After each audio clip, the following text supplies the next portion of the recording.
నమస్తే మహారాజా. రండి సారంగా, ఇలా చూడండి. రాజా హీమాబిందు తమరిని గౌరవించే విధంగా శుభలేఖ పంపించారు. ఏ రాజుకైతే విజయనగరం సింహాసనం మీద దృష్టి పడిందో అటువంటి రాజు వీళ్ళని గౌరవించడానికి ఆహ్వాన పత్రికని పంపించారంటే సారంగా తట్టుకోలేకపోయాడు. హిమాబిందు ఉద్దేశాల గురించి సారంగాకి బాగా తెలుసు. కాబట్టి అతను ఏమనుకున్నాడంటే అతను రాజుని కలుసుకోవడానికి తన వీరులతో వెళ్ళినప్పుడు వాళ్లలో బుద్ధిమంతుణ్ణి, తెలివైన వాణ్ణి తీసుకువెళ్లాలని అనుకున్నాడు. అలాంటి వాళ్ల కోసం మారువేషంలో అతను వెతుకుతూ ఉన్నాడు.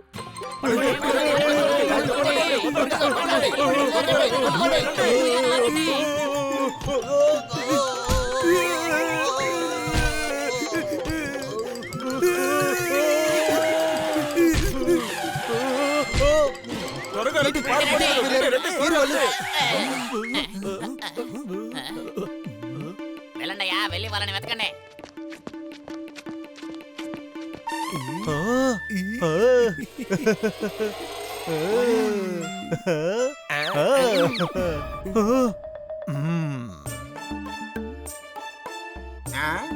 వాళ్ళు ఇందులోకి వెళ్ళుంటారా? చుంకీ వాళ్ళు వచ్చేసారు.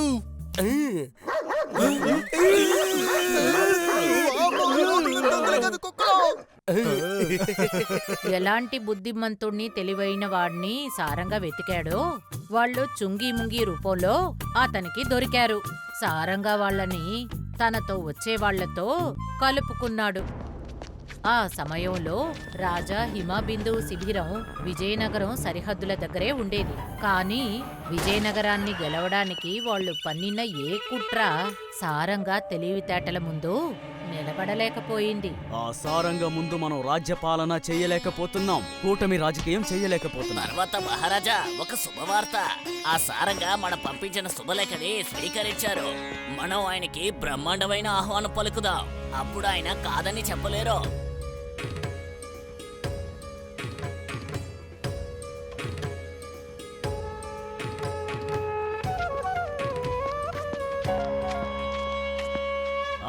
రా సారంగా, నీకు స్వాగతం. నమస్తే మహారాజా. మా రాజ్యంలో ఉన్న ప్రజల బహుమతిని అంగీకరించండి మహారాజా. ఆహా, అద్భుతం. నేను కూడా నిన్ను ఘనంగా సత్కరించాలి అనుకుంటున్నాను సారంగా. లోపలికి రా. రండి సారంగా, రండి రండి. ఇదిగో మీకోసం కానుక. మహారాజా, అసలు ఏంటిది? నేను నిన్ను విజయనగరానికి రాజుగా ప్రకటించబోతున్నాను. లేదు మహారాజా, నన్ను క్షమించండి. ఈ కిరీటాన్ని వేసుకునే అర్హత నాకు లేదు. రాజా విద్యాధర్కే ఉంది. సారంగాని వాళ్ల వైపు తిప్పుకోవడం కోసం రాజా హిమబిందు అతనికి ఎన్నో రకాలుగా ఆశ చూపించాడు.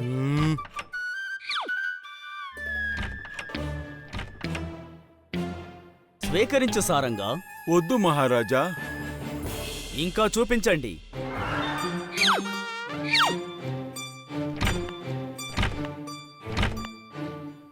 అంత అపారమైన సంపదని ఇచ్చినా సారంగా తన మహారాజుకి ద్రోహం తలపెట్టాలని అనుకోలేదు. కోపంతో మహారాజు తన వీరులకి ఆజ్ఞ జారీ చేశాడు. వీడిని తీసుకెళ్లి ఇనుప బోనులో బంధించండి. తమ మంత్రికి ఏర్పడిన ఈ పరిస్థితిని చూసి అందరూ అర్థం చేసుకున్నారు. అతను పెద్ద సమస్యల్లో ఇరుక్కున్నాడని. అక్కడి నుంచి తప్పించుకోవడానికి ఒకే ఒక దారి మాత్రమే ఉంది. మహారాణి గారికి పలు రకాల బట్టల్ని సేకరించే అలవాటు ఉందని విన్నాను. మనం గనక ఆమెకి బట్టలిచ్చి ఆవిడ్ని సంతోషపరిచామంటే అప్పుడు ఆవిడ్ని మంత్రిని విడుదల చేయమని కోరొచ్చు. అయితే బట్టలిచ్చి మంత్రి గారిని విడుదల చేయమని చెప్తాం. మన దగ్గర బట్టలు లేవే. ఒకటుంటే దాన్ని మహారాజు గారికి కానుకగా ఇచ్చేస్తాం. ఇక్కడ వాదనలు జరుగుతూ ఉన్నాయి. అప్పుడు చుంగి ముంగి వాళ్ల పనిని మొదలు పెట్టారు.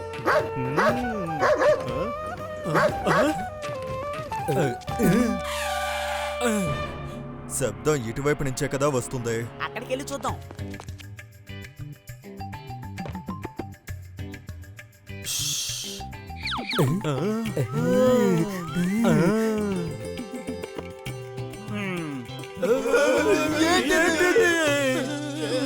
మొత్తానికి అనుకున్నట్టే జరిగింది. ఆ శాలువ చుంగి ముంగి ద్వారా మంగు చేతికి దొరికింది. ఆ తర్వాత మహారాణికి అందింది. అద్భుతం! ఇంత మెత్తటి అద్భుతమైన బట్టని నేనెక్కడా చూడలేదు. సరే, చెప్పు దీని ధరెంతో? మంగు ఆ శాలువకి బదులుగా తన మంత్రిని విడిపించాలని కోరుకున్నాడు. ఆ, సరే, అలాగే. రాత్రి రాజు మహారాణి చేత్తో రుచికరమైన భోజనాన్ని తిన్నారు. ఆ తర్వాత నేనేం చెప్పాలనుకున్నానంటే ఆయన్ని వదిలేయండి. రేపు మాట్లాడుకుందాం. చెప్పిన మాట వినండి, ఆయన్ని విడుదల చెయ్యండి. అలాగా, సరే.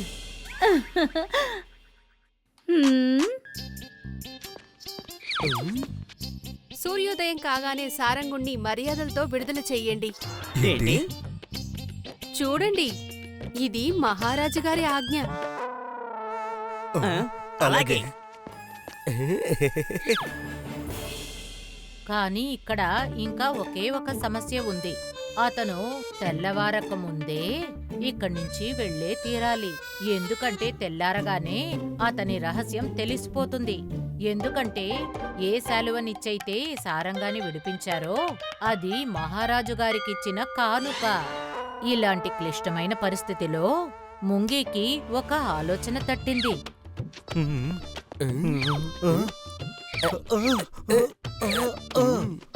అతను రాత్రిని పగలుగా మార్చేశాడు.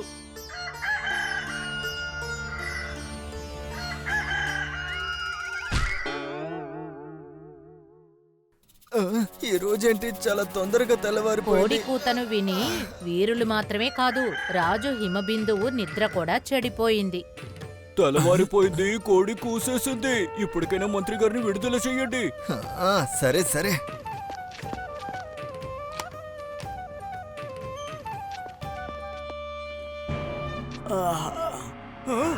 వీరులారా, మంత్రిని విడుదల చేసింది ఎవరు? మీరే కదా ఆజ్ఞాపించారు మహారాజా, తెల్లవారగానే ఈ బందికానలోంచి అతన్ని విడుదల చేయమని. కానీ ఇప్పుడు ఎక్కడ తెల్లవారింది?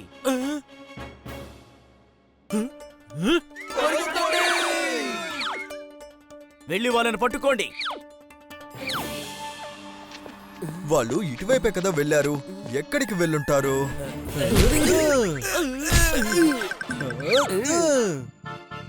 వాళ్ళని త్వరగా వెతికి కనిపెట్టండి. వాళ్ళు తప్పించుకొని వెళ్ళకూడదు.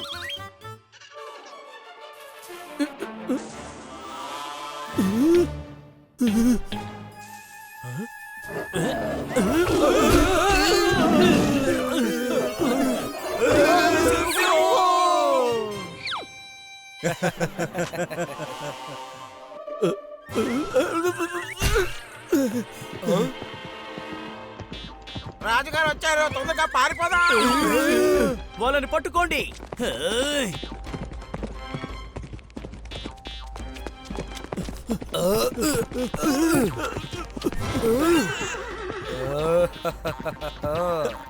ఇక నువ్వు నవ్వి ఏమీ చెయ్యలేవు సారంగా. మీ చుట్టూ ఒకసారి చూడండి మహారాజా. మీరు విజయనగరం సరిహద్దుల్లో ఉన్నారు. ఇంకొక అడుగు తీసే ముందు ఆలోచించుకోండి. మీరు మా సరిహద్దుని దాటినందువల్ల మిమ్మల్ని మేము ఖైదు చేయగలము.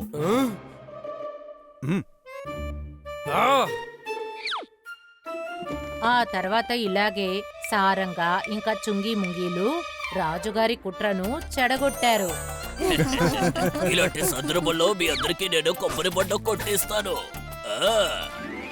తీసుకోండి, ఇది మీకోసం. ఉప్పి, మహారాజు హీమ బిందులాగా నేనేమి మోసపోను. అది నువ్వే అని నాకు తెలుసు.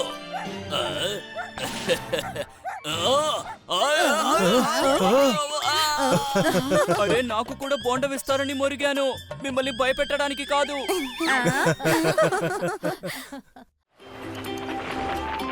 చీరు, నేను చెప్పిన మాట విను. చీరు, చీరు, ఇదిగో వచ్చేసాను బామ్మా. ఈ పిల్లాడున్నాడే, ఏమైంది బామ్మా? రాను రాను నీ ఆలోచనలు ఎక్కడుంటున్నాయి? బామ్మా, అమ్మ కథలన్నీ విని విని అందరూ మై మర్చిపోతున్నారు. ఇక నేను మాత్రం ఏం చేయగలను?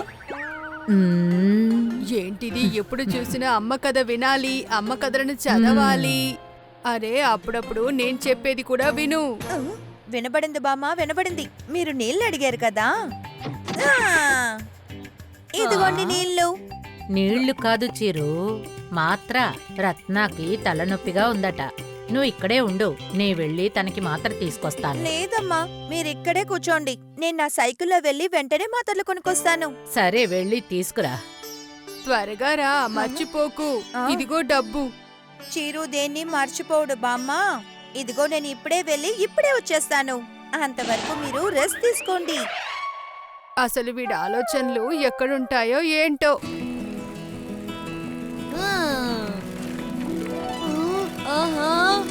ఎంత మంచి వాసన. ఉప్. హా, జిలేబీలు. నేను జిలేబీ చూసి తినకుండా వెళ్తే తర్వాత జిలేబీలు కోప్పడతాయి. ఆ, అంకుల్, వేడి వేడి జిలేబీలు ఇవ్వండి. చూసారా, చీరు ఒంటరిగా అక్కడ కూర్చుని జిలేబీ తింటున్నాడు. అప్, ఓహో. అరే చీరు, నువ్వు ఇక్కడేం చేస్తున్నావు? స్వీట్ కొట్లో కాయగూరలు కొందామని వచ్చాను. చూస్తే తెలియట్లేదు, నేను స్వీట్ తింటున్నాను. చీరు అన్నయ్య, మాకు కూడా ఇవ్వు. ఆహా, ఖచ్చితంగా తీసుకో. ఎన్ని కావాలో తిను. అరే ఏంటిది, నన్ను కూడా మాట్లాడకండి. జిలేబీని చూసేసరికి నోరు ఊరిపోతుంది. Thank you.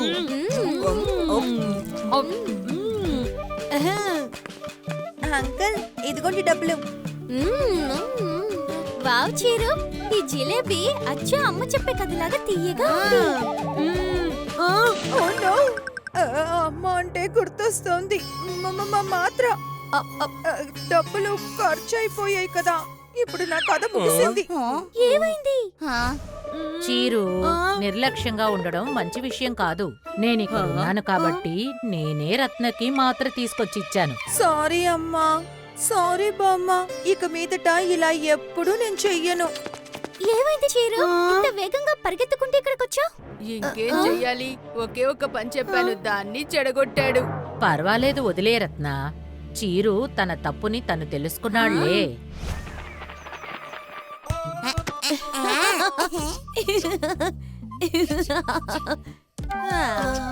చీరు అన్నయ్య, మీరు ఆడడానికి రండి. లేదు లేదు, నేను రాను. నేను టీవీ చూడాలి. ఎవరైనా ఇంత వేగంగా బాల్ని తన్నుతారా?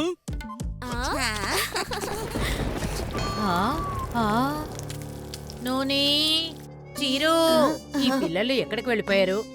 చీరు, నేను చెప్పేది విను. బయట బట్టలారేశాను, వెళ్ళి త్వరగా తీసుకురా. వర్షం వచ్చేలా ఉంది. టెన్షన్ పడకండి అమ్మా, అదే నేనున్నాను కదా. మర్చిపోకు చీరు. ఓకే అమ్మా, ఇదిగో వెళ్తున్నాను.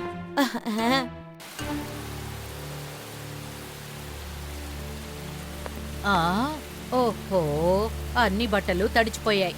ఈ చీరు ఉన్నాడే. చీరు, చీరు, మేడ మీద ఆరేసిన బట్టల్ని తీసుకురమ్మన్నాను కదా. అదా, ఎప్పుడు? సారీ అమ్మా, నేను మర్చిపోయాను. అమ్మా, వీడి పేరు మార్చి మిస్టర్ మతిమరుపు అని పెట్టాలి, చీరు కాదు.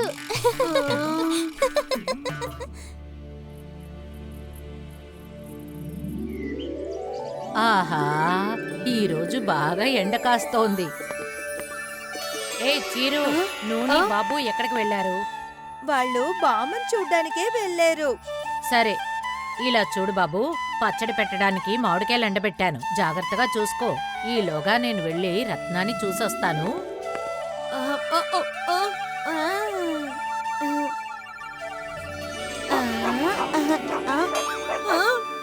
ఏమైంది గోపి? ఇదిగో ఒక్క నిమిషంలో వస్తాను. గేమ్ ఫినిష్ అవ్వబోతోంది. ఈ గోపి ఉన్నాడే, ఒక్క నిమిషం నువ్వు నోరు మూసుకుని ఉండలేవా? వెళ్ళిక్కడి నుంచి. దీనికోసమే నేను నిన్ను పిలిచాను, కానీ నా మాట పట్టించుకోకుండా నువ్వు వీడియో గేమ్ ఆడుతున్నావు. వెళ్ళు, వెళ్ళిక్కడి నుంచి.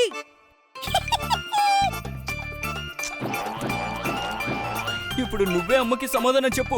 నేను మురిగింది వినుంటే ఇలా జరుగుండేదే కాదు. నీ దృష్టి ఇక్కడ ఉంటేనే కదా. చీరు, మళ్ళీ నిర్లక్ష్యం చేసావా? అరే, ఈ పిల్లాడు ఎప్పుడు మారుతాడో ఏంటో. సారీ అమ్మా, సారీ చెప్పడం అంటే ఇది అర్థం కాదు.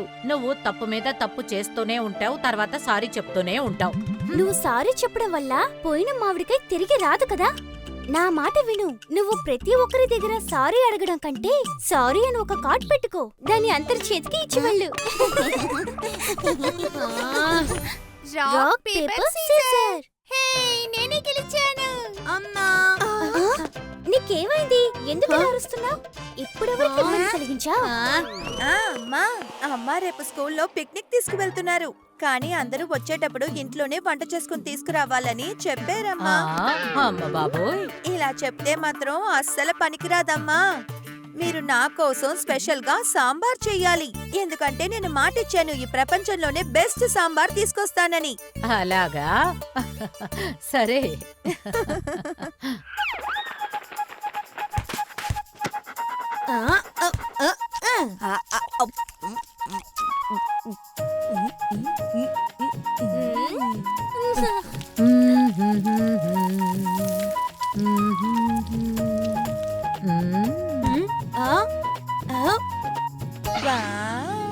వాసనే ఎంత బాగుంది. అయితే టేస్ట్ ఎంత బాగుంటుంది. చీరు, సాంబార్ ఇంకాసేపట్లో రెడీ అయిపోతుంది. నేను అందులో అన్నీ వేశాను. కాసేపు అయ్యాక నువ్వు అందులో 5 స్పూన్లు ఉప్పు వేయి. నువ్వు అందులో 5 స్పూన్లు ఉప్పు వేయి. నువ్వు అందులో 5 స్పూన్లు ఉప్పు వేయి. సరేనా? నేను గుడికి వెళ్ళి వస్తాను. సరే అమ్మా, అంతవరకు ఆడుకుంటాను. అరే, ఈ గోపి ఎక్కడా? గోపి, అరే ఆగు. చీరు, చీరు, ఈ చీరు ఎక్కడికి వెళ్ళాడు? నాకు తెలిసి ఖచ్చితంగా సాంబార్లో ఉప్పు అసలు వేసుండడు. నేనే వెళ్ళి వేస్తాను. 1, 2. వావ్, అమ్మ చేతి సాంబార్ గురించి చెప్పాల్సిన అవసరమే లేదు. ఈ మతిమరుపు చీర ఖచ్చితంగా ఇందులో ఉప్పేసి ఉండడు. కానీ నేను ఉప్పేని సాంబార్ని అస్సలు ముట్టుకోను. అందువల్ల నేనే వేస్తాను. 1, 2. రారా బాబు, నన్ను పట్టుకో చూద్దాం. ఏమైంది? టైర్డ్ అయిపోయావా బాబు? గోపి నన్ను ఇలా పరిగెత్తిస్తే ఖచ్చితంగా టైర్డ్ అవుతాను కదా. నేను వెళ్ళి నీళ్లు తాగొస్తాను. అరే దేవుడా, సాంబార్ వాసన భలే వస్తుంది.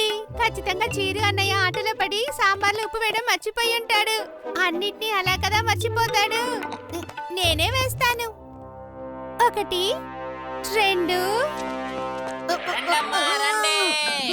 ఉప్పు బిస్కెట్, ఉప్పు బిస్కెట్. ఉప్పా! ఉప్పన్న వెంటనే గుర్తొస్తోంది. కానీ అది ఏంటి? ఉప్పు, ఉప్పు, ఉప్పు బిస్కెట్. ఉప్పు వేసిన టమాటా? అచ్చచో, వదులు. కన్ఫ్యూజ్ చెయ్యొద్దు. ఉప్పు చిప్స్. మర్చిపోయానే. ఉప్పు, ఉప్పు. హా, గుర్తుకొచ్చింది. అరే, ఇప్పుడు గుర్తుకొచ్చింది. అదేంటో మాతో చెప్పవలెచ్చు కదా. నేను చెప్పను, చేసి చూపిస్తాను. 4 ఇంకా 5. అమ్మ భోజనం తింటే పిక్నిక్ లో వాళ్ళు తీసుకొచ్చిన భోజనాలు కూడా మర్చిపోతారు. చీరు, సాంబార్లో ఉప్పు వేసావా? అవునమ్మా, 5 స్పూన్లు. మీరే చూడండి, అందరూ ఈ సాంబార్ తినేసి తర్వాత చాలా నచ్చిందని చెప్తారు. ఆ తర్వాత ఒక రోజు ఏమైంది చీరు? ఎందుకు ఏడుస్తున్నావు? అంతా ఈ సాంబార్ వల్లే. మీరు చేసిచ్చిన సాంబార్ వల్ల పిక్నిక్ లో అందరూ నన్ను చాలా టీజ్ చేశారు. ఏమంటున్నావు? ఏమంటున్నానా? సాంబార్ లో ఓవర్ గా ఉప్పు వేసేశారు. తర్వాత అందరూ అన్నారు ఇది సాంబార్ కాదు, ఇది సముద్రపు నీళ్లు అని చెప్పారు. అవునవును, ఇది సముద్రపు నీళ్ళే. ఉప్పు ఎక్కువగా ఉంది. కానీ అంత ఉప్పగా ఎలా ఉంది? నువ్వు అందులో ఉప్పు ఎంత వేశావు? 5 స్పూన్లు. 5, 5, 5, 5. అయితే 20 స్పూన్ల. అరెరే, సాంబార్లో అంత ఉప్పు వేస్తే సముద్రం నీరులాగే కదా ఉంటుంది. కానీ మీరెందుకు ఉప్పు వేశారు? ఆ పని నాదే కదా. నీ మతిమరుపు వల్లే చీరు నీ మీద ఎవరికి నమ్మకం లేకుండా పోయింది. అదే నువ్వు ఉప్పు వేయడం మర్చిపోతావని. అర్థం చేసుకున్నానమ్మా. ఇక మీదట ఏ పనిలోనూ కేర్లెస్ గా అస్సలు ఉండను. నేను చేసిన తప్పు వల్ల సాంబార్ ఇప్పుడు ఎలాగైపోయిందో చూడండి. ఇంకా ఈ రోజు కూడా. ఓహోహోహో, పర్వాలేదు వదిలే. చివరికి నీ తప్పేంటో నువ్వు తెలుసుకున్నావు కదా. నేను నీకు మళ్ళీ సాంబార్ చేసిస్తానులే. సాంబార్ మాత్రం చేస్తే సరిపోదమ్మా. పాప ఈ చీరుకి ఈ రోజంతా వేస్ట్ అయిపోయింది. సో ఈ రోజుని మంచి రోజుగా మార్చాలి కదా. అలాగే చేద్దాం. హే, అమ్మ చెప్పారు ఈ రోజుని మంచి రోజుగా మారుద్దామని. అంటే స్టోరీ టైం విత్ సుధా అమ్మ. If you like this video, subscribe to our channel Murthy Media.